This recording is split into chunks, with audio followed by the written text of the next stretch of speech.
Good day mga katubo. For today's video po, magkakabit po tayo ng 1,000 liters storage tank, 100 liters bladder pressure tank, then 1 HP water pump with pump protector po.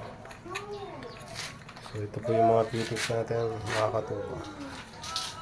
So yan guys, samahan nyo po kami para ikabit po natin yung water system po.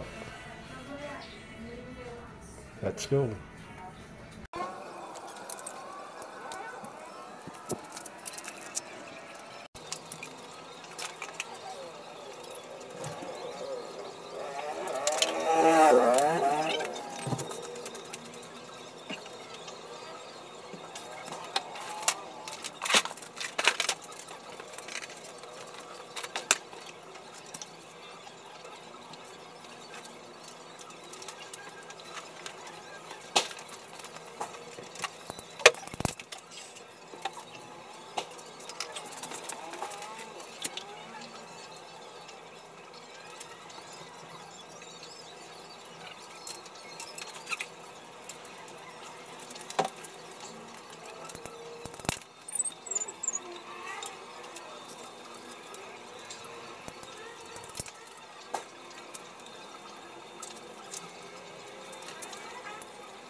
Mga katubo, yan po, nakabit na po natin yung ating water pump.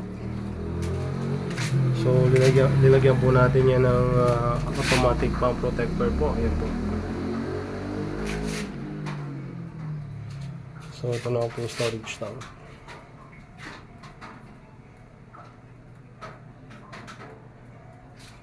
So ito naman po yung 100 liters bladder pressure tank.